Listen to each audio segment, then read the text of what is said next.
Happy holidays, everyone. I'm Emil Guillermo, host of the PETA Podcast. It's cold and wintry this holiday season, and for this year, we go back to the PETA Podcast Vault to December 2020. We featured workers of PETA's Community Animal Project, who don't forget the animals left out in the cold during Christmas.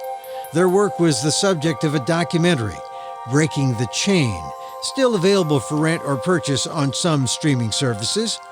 Enjoy our reprise of PETA Saves Dogs, the story of Jess and Edith, on the PETA Podcast.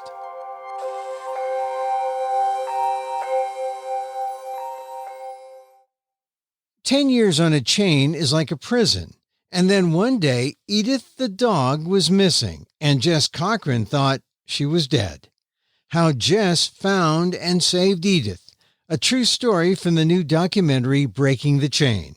Next on the PETA Podcast.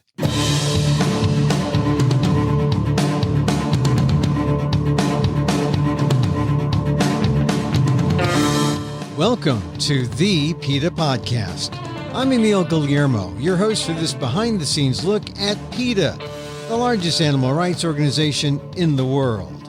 On today's episode, PETA saves dogs one at a time, and Edith is a case in point. Edith is a dog who lived on a chain in a rural part of the country near the PETA offices for 10 years. For those 10 years, Edith's owners would welcome PETA's Community Animal Project to give her care, and then she was gone. And PETA field worker Jes Cochran, who cared for Edith, thought the dog was lost forever. Their story is just one story in Breaking the Chain, the new documentary executive produced by Oscar winner Anjelica Huston. The film follows field workers like Cochran as they go around the Norfolk, Virginia area trying to save dogs from being chained and tethered all their lives. Here's Jes Cochran to talk about the life-saving efforts of PETA to save chained dogs like Edith on the PETA Podcast. First of all, how does it feel to be part of a documentary that captures exactly what the Community Animal Project does? We're all very excited about the documentary, and I feel very proud to be a part of it. You know, this is a topic that I don't think a lot of people know about, and it really, brings light to that topic that's, kind of been in the background for so long. Well, it is sort of basic when you talk about animals and people and who comes in to help. It's people like the Community Animal Project who swoop in and try to make right things that are wrong. And it must be kind of gratifying to see yourself. I mean, I don't imagine you see yourself in action. You're just doing your thing. But when you see yourself actually doing the things that are really pretty incredible, helping people who can't help themselves with their animals, helping animals, that must make you feel it's like an out-of-body experience to see yourself doing something so good for the community and for people. It was definitely very interesting to see myself work. You're right. I don't see that side. I think generally I'm kind of a shy person. And I think it made me realize a lot of things about myself and, the work that we do that I maybe did not notice before. Well, like what? What did you think that, like, oh, God, this is really cool, or, God, I was really kind to that, or I should have been more forceful. What did you come away with when you were watching yourself at work in action? We have a lot of the same conversations over and over again. So it's bring your dog inside. This is why. And it's like, I think that all of us genuinely feel those conversations every time we have them. Sometimes I think, am I kind of just going through the motions here as I've had this conversation 100,000 times before? And it's like, I really do feel it every time I have that conversation and try to connect with the people that I'm talking to so that, they both want they want to hear what I have to say. Well, it is important because a lot of these people aren't even thinking about the animals that they are supposed to be caring for. And when you come in sort of like the voice of reason to come in and make bad things better. You're telling people to, that dog wants to be indoors. That dog shouldn't be outside. That dog, that there's no indoor dog and outdoor dog. They're all indoor dogs. When you start hearing you say that, I guess it does seem like, you say it 100,000 times, but each time you say it, it's because there's an animal in distress and you're caring for it. Yeah, exactly. And I mean, I think you can see in the documentary, it's the first time some people have heard these things. I mean, the conversation I had with the guy about all dogs are house dogs, you can tell he had never heard that before. Yeah, all poodles are house dogs, which is not the case in our experience either. Yeah. But, it had never crossed his mind that a pit bull could be a house dog.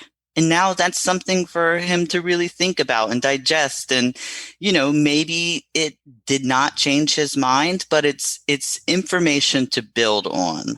And, that's it. It's hope that things will get better and he'll understand his animals a little bit better. But it also shows that when you go down there as the CAP representative, the Community Animal Project representative, you don't go in there as this, you're not like law enforcement or, ICE or something like that trying to like bust anybody. You really are going in there with caring and, dare I say, with love and, trying to educate and inform people. I guess you must have seen that when you were watching it. Absolutely. We're not law enforcement. And if you come into a situation telling people what they should be doing in an aggressive or forceful way, it really does not work. And, we just wouldn't be able to do the things that we do. We offer a lot of services.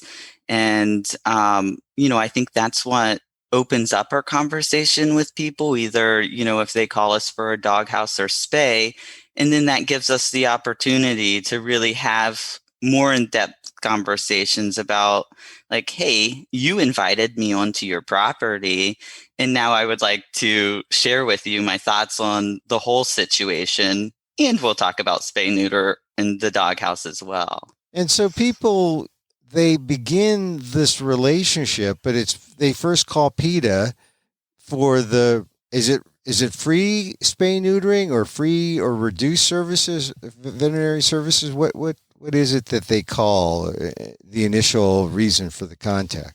Yeah, it's for free services. And I mean, it's, our work in North Carolina, it's, there aren't a lot of resources down there, and, people's financial situation is not stable. So it's not things that they could generally afford. Spay neuter at a private clinic is, over $100 or $200. That's a lot when you're really kind of just getting by. So, they call for our free services for their animals. And sometimes it's, hey, I ran out of money for the week. Can you bring me a bag of dog food? And that's something we'll definitely do. I don't think people really understand that a lot of this is not for, this big ogre corporation PETA going in and trying to, right the world. But it really is, a service where you go in for the animals to help the animals, but in order to help the animals, first you have to build this relationship with the animal companions who don't realize how significant their role is to help the animals. And so you do develop relationships, right? Absolutely. And, when we have new staff, I usually am a part of training them. And, I tell people, 70% of our job is talking to people. The other part, hanging out with the animals, by far my favorite part of it. But, it's about education and talking to people because, we can't just come in and take people's animals. So yes, in some situations we, educate them and get to the point of where they do surrender them because they understand it's not the best situation for the animal, but we can't just go in there and take the animal. We have to have conversations about it and tell them, maybe why it's not the best situation for the animal. So it's a lot of having connections with people. And those connections develop into relationships, because if people watch the documentary Breaking the Chain, the Community Animal Project folks are going in there sometimes on a regular basis, and they see the same people and the same dogs, and it almost becomes like PETA becomes the de facto dog or animal companion, because you're there on behalf of the real owners who don't have the wherewithal, don't really know what to do. And so you get to know, how many times would you say in a lifetime do you see the same dog? I mean, pretty routinely, I guess, huh? Oh yeah, absolutely. We have thousands of cases, but we schedule after each stop, we schedule a follow-up time frame. So if it's maybe a more urgent situation, we go back in a week, or, maybe if it's less urgent, we'd go back in 6 weeks or so. So these animals, these dogs and cats that we meet them, we go see them often, exactly like what happened with Edith and myself. I visited her all the time. Yeah, Edith is a big part of Breaking the Chain, the documentary that captures the work of the Community Animal Project and of you. Jess, you're right there out in the field. So tell us about Edith. How did you find her? How did she come into your life? So Edith's guardians had called into our office. It was around 2006, and were requesting dog houses. She was chained out several other dogs on the property, so they had called and requested dog houses for them. I was the field worker that went out, and we did our first basic intro, getting the guardians' information as well as all of the dogs on the property. We got them set up with a dog house. The other dogs on the property were pit bulls that they were breeding. So, it was always really hard because there were a lot of issues going on there. So, of course, Edith was focused on, but, it's like we would go there and there would be an emaciated dog. So there was a lot going on the property where she lived. So we visited often. And also, if I was just in the area, I would stop by to see her as well. She was always so excited to see us. She has this very endearing flop for a belly rub that she does, and she does it instantly when she sees you. It's just so sweet. I could never drive past her and not stop. Yeah. Oh, and this is just because of repeated visits. You get to know the dog. And why weren't they taking better care of her? Yeah. Like I said, there was a lot going on there, and it was also hard to catch her guardian at home to actually have in-depth conversations with her because, there were a lot of people living at the residence. And, if we stopped by, it would usually be the grandson and, so we did not really get to connect with Edith's guardian. We did sometimes. And I think that, she really didn't see anything wrong with the way that Edith was living, because that's all she's ever known of how dogs live. So it definitely took a long time. And, I think one of the most common questions that I get about, Edith was chained outside for 10 years. 10 years. 10 years. Yeah. And I visited her for 9 of those years. So I think a lot of comments are always like, well, I would have just stolen her. Yeah. I would have loved to just walk in there and take Edith and have had her, her whole life, but that's just it. The things that we do affects all of the animals that we help, and that if they do not surrender them to us, that would jeopardize every other animal that we help out there. Our relationships are built on trust, and if people in the community don't trust us, there's a huge problem. Yeah, it's also against the law. You couldn't just go in there Yes. and steal an animal. And yet, I know there are people who think that PETA does that. That PETA, and then that they don't. Not only do they take dogs, they kill dogs. And you hear that, and that must pain you when you know that it couldn't be further from the truth. That in fact you're developing these relationships, and as I said, you're kind of like the de facto owner or animal companion guardian of these dogs that you help to bring back to a normal life, off the chain and into the home. Yeah, absolutely. People say some really terrible things about PETA, don't they? And a lot of it revolves around our euthanasia numbers. And the thing is that when they say these terrible things about PETA and the euthanasia, it's these individuals, our field workers in the documentary, that they're talking about. And these are people who care so much about the animals that we help. And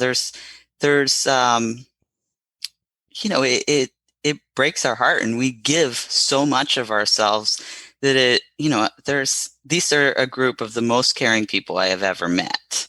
Yeah. So it is hard when people say a lot of negative stuff about us. But it's simply not true, because if an animal is euthanized, it's generally because something is, the animal has been is diseased or is sick, and there's no hope for the animal that's better than the euthanasia option. It really is. It is a matter of compassion, and I don't think people realize that the condition of a lot of dogs, and that you find when you're out in the field. I mean, the film depicts dogs who are decomposed. Dogs. I mean that must happen a lot, huh? Right. I do think it's that people do not understand the animals that we are working with. There are situations that break down dogs both behaviorally and medically, and it's hard to come back from that. These are not puppies that people have raised in their house and now they're moving and they bring to a shelter themselves. These are dogs that their guardians, if they were sick or injured, or they're moving, it doesn't really, they don't have the knowledge to think like, okay, I'm going to take this dog to a shelter. It's like, I'll see if somebody wants him. If not, he'll be all right on his own or something like that. So it's like, these are not the same animals that are brought into the shelters by their guardians. They have gone through a lot. They've been chained. They've not been properly socialized. They have not been properly vetted. The odds are stacked against them. Yeah. And so the best option usually is for them to be put down. But I think people don't realize that if you warehouse them in a no-kill shelter, how is that better than what they would have been chained up in someone's yard? Really? Right. It's all about quality of life, right? It's, our basic needs need to be met. In neither of those situations, basic needs are not met. We have to have, stimulation. We have to have love. And if you're talking about 200 dogs in a facility, there is no way that those dogs' needs are met. Yeah. So when the CAP program goes out there, I mean, you meet dogs, you try to help them, you try to help not just the dogs, but also the guardians, try to give them education, you give them free services. You end up essentially being, as I said, like the de facto guardians of the dog. And then let's get back to Edith again. What happened with Edith so that at some point the guardian said, they saw that you have a relationship with Edith, that they actually give Edith up to they put Edith up for adoption? So we lost Edith for a couple years. Like I said, there were several people that lived on the property. So the aunt moved out, and we didn't know where she went. And I definitely thought, because of her age and general lack of care, that she had died, and no one really gave us any information otherwise.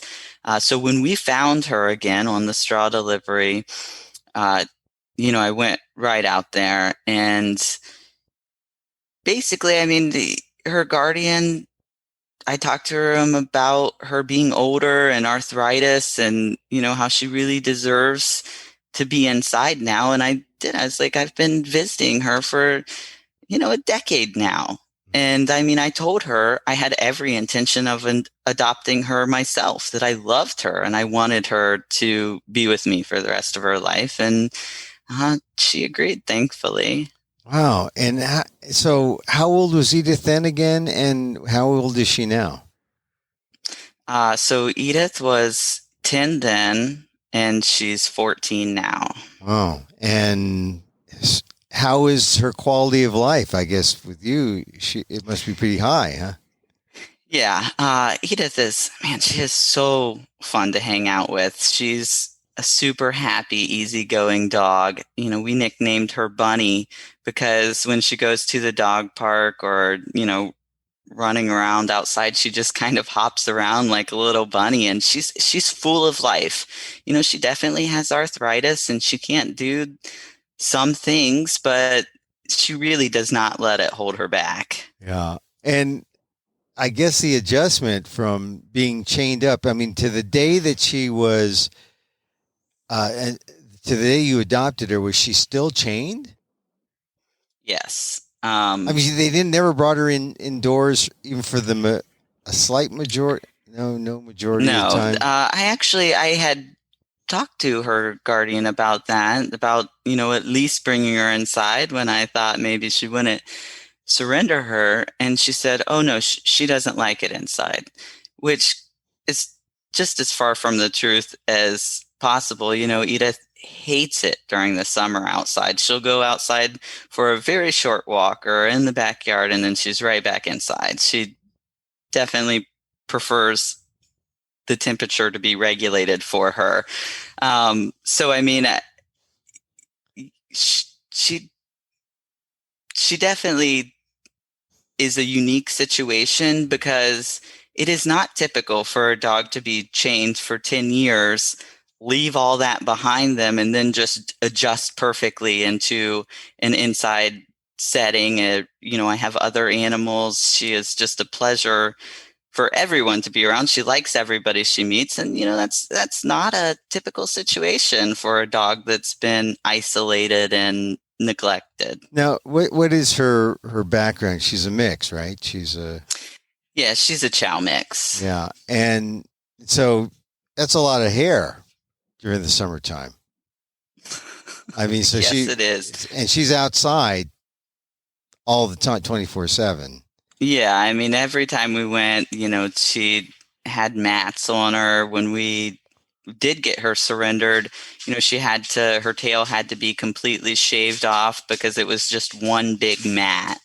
Yeah. So she definitely has a high level of grooming needs. Yeah. And so the transition, taking her from the chain to your home, was it harder or easier than you thought? It was easier than I thought it was going to be, because I knew that she had a lot of trauma in her past. It's not easy to overcome. And like I said, it's not a typical situation for her to just come in and be totally fine. Not all chows are okay with being around cats. I had cats at the time. I have cats now. And so these were all things that, I was definitely thinking about, that could have made it where she wouldn't have been a good fit for my house. But luckily, she came in. She was wonderful with the cats. She's such an understanding, gentle soul.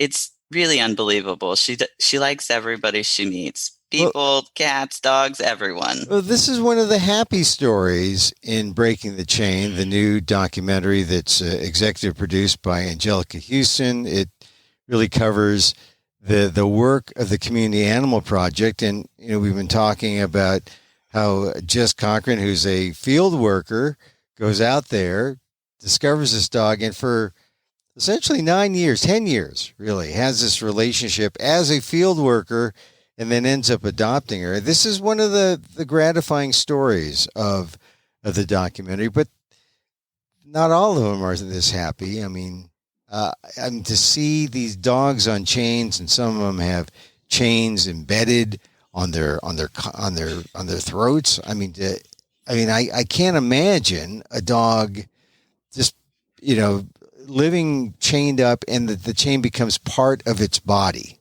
in the way that it's depicted. But that's common, right? It is common, and unfortunately, there are a lot of sad stories out there. It's very common now, and I'm hoping that this documentary will really bring light to the topic, and the regularity in those sad cases will really decrease. Yeah, and it's there's the people who do things like they chain them up, and so the chain becomes part of the body. But then there are the people who say, well, the dog can handle another 10 hours, if they're going to the vet or something. The situation of the sick dog who was in the rain. I mean, now how common is that? Don't tell me that's very common. Unfortunately, it really is pretty common. I mean, we have an after-hours emergency phone for a reason, and I'm not saying it's every day, but it is a fairly common situation for someone to need resources, and either like with the dog in the pen, the local law enforcement, I think that they had tried calling animal control. They operate during business hours, and that's really why we have this service available to people. And also a lot of our calls on our after hours line, it's very loving guardians who have their animals, and unfortunately overnight things can change really quickly, and need euthanasia services at times when vet clinics are not open. And euthanasia at a regular vet is something very expensive that not everybody can afford.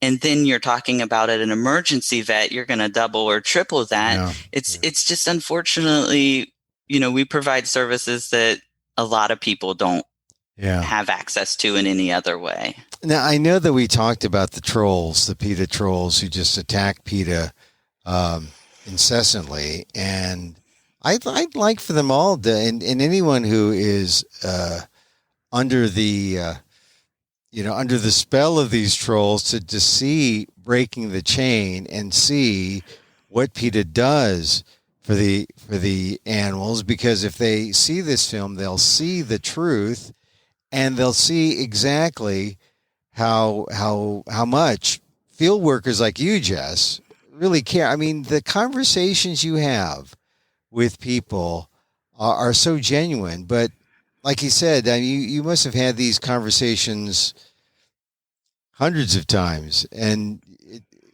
but you still seem to care each time. Right. It's it's a life of living on hope, and I hope that the PETA trolls watch the documentary and their minds are changed about what we do. I'm not convinced all of them will, even though it is a very powerful movie. And I live on hope that, these animals that we serve, that their lives are going to get better, and maybe not their lives, but the next generation of lives. Now, what would you like people to take away from, after they see this? What should they be focusing on? Like, especially if they're skeptical, what should they look for? What should they, if they want to, if they have the experience of seeing Breaking the Chain, what would you say to people, I think the most important thing to take away from the documentary is that everybody is capable of helping these animals. They are out there. You may not, your eyes may have been closed to them before, but they're open now. You've seen it. It's out there, and that we all have the power to do something, either calling in to animal control about a chained dog, or, if these are your neighbors, or, going and talking to them, bringing the dog treats or some kind of enrichment, offering to take them for walks, and contacting, your local officials about enforcing tethering bans so that everywhere has them. When I first started working at PETA, we worked mostly in Hampton Roads. There were tons and tons of backyard dogs. And now there are tethering bans in all of the Hampton Roads cities. And we do not spend nearly as much time in the Hampton Roads area as we did then, because the number of neglected and chained, isolated dogs went down a lot. Yeah, the anti-tethering laws, to tether the dog, I guess that's the legal term of chaining. But, yes, they've been out there a while, these anti-tethering laws, but I think PETA's efforts, city by city, at least around the Norfolk Hampton Roads areas, has done a lot to, curtail the practice. And now you're going out to the more rural areas where I guess it's more dominant now, but there are moves to get anti-tethering laws there. And really, there should be moves all across the country to get anti-tethering laws, right? Yes. We have a national side team that deals with these issues across the United States, but that's a huge area. That's why we need people to know that this is happening out there and that they have the power to do something about it. Really, it opened my eyes. I that sometimes people chain dogs, and usually it's the big dogs, the ones that are kind of the stereotype is that they're the vicious dogs, the big muscular, your guard dogs. The guard dogs, right? Yeah, but the guard dogs want to be pampered. They need care, right? They want to be indoors. They're not. There's no distinction between indoor dog and outdoor dog. Absolutely not. Yeah. All dogs are house dogs. All dogs, and really that when you say that to a couple of guardians in this sort of matter of fact way, it just sort of like, oh my, I can imagine that conversation. How many times he has that with these people with their dogs on the chain. But that's the work. That's the effort that needs to be made. That connection, that relationship. And Jes Cochran, I'm glad you're out there doing it, because you're saving a lot of dogs' lives, really, or you're improving their lives by helping the guardians see that there's another way. Right. I'm happy to be out there, and I hope that this issue ends soon, and then I can retire. With Edith, hopefully. I know she's still got a lot of pep. She does. Anyway, well, Jes Cochran with the CAP program, the Community Animal Project with PETA, among the featured field workers in breaking the chain. Thank you, Jess, and thank you to say hello to Edith too. I will. Thank you.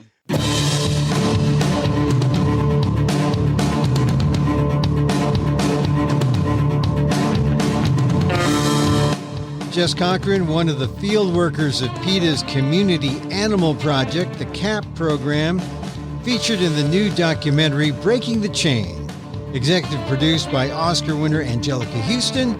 See the film now on iTunes, Apple TV, Amazon, Google Play, Vudu, and Vimeo On Demand, and go to our show notes for a link to the trailer.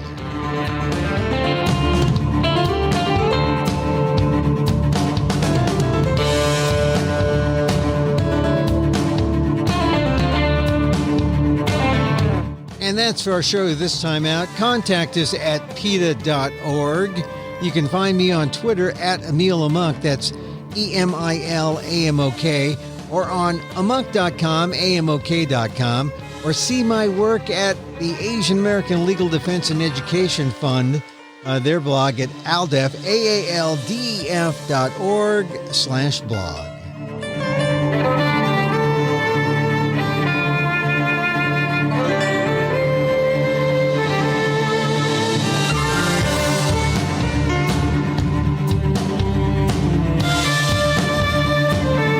Once again, thank you for listening. Check out all our episodes on Apple Podcasts, where you can rate and review the show. It helps get the word out about the issues you care about. And don't forget, you can help the animals and PETA, especially if you have Amazon's Alexa. Just say, Alexa, donate to PETA.